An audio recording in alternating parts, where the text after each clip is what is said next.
જાફરાબાદ તાલુકાના ધોળાદરી ગામે 2 દિવસ પહેલા નદીમાં તણાયેલા આધેડનો મૃતદેહ મળી આવ્યો। એનડીઆરએફ, મામલતદાર, પોલીસ સહિતની ટીમ ઘટના સ્થળે દોડી ગઈ હતી। ધારાસભ્ય હીરા સોલંકીની પ્રતિક્રિયા સામે આવી છે। અમરેલી જિલ્લામાં છેલ્લા 8 દિવસથી કમોસમી વરસાદથી જનજીવન અસ્તવ્યસ્ત થયું છે। ઠેર ઠેર તારાજીના દ્રશ્યો સર્જાયા। ખેતી પાકને વ્યાપક પ્રમાણમાં નુકસાન થતાં જગતનો તાત ચિંતાતુર બન્યો। ઘણી જગ્યાએ મકાનો ધરાશય થયા, માલજાનને પણ નુકસાન થયું છે। ત્યારે વધુ એક દુર્ઘટના સર્જાઈ હતી।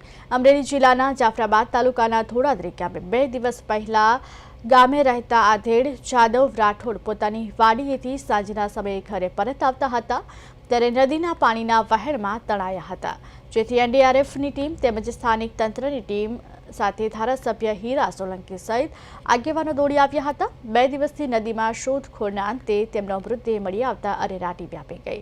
આધેડના મૃતદેહનું પોસ્ટમોર્ટમ અર્થે હોસ્પિટલ ખસેડવામાં આવી પોલીસ દ્વારા વધુ તપાસ હાથ ધરવામાં આવી।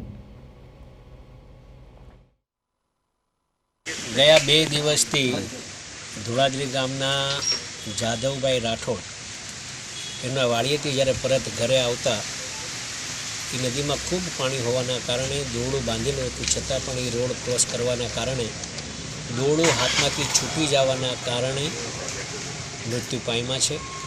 આજે એમની ડેડ બોડી સવારથી જ શોધખોળને કરતાં આજે એની જૂના પાદરે નાગેશ્રી બાજુ એની ડેડ બોડી મળી છે ને હમણાં હોસ્પિટલે લાવ્યા છે।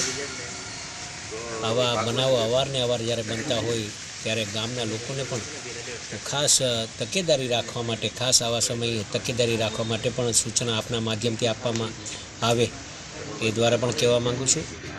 પણ જ્યારે એમના પરિવાર પર જ્યારે આવું દુઃખ આવી પડ્યું છે ત્યારે ભગવાન એને આત્માને શાંતિ આપે અને પરિવારને દુઃખ સહન કરવાની એવી શક્તિ આપે એવી પ્રાર્થના કરું છું।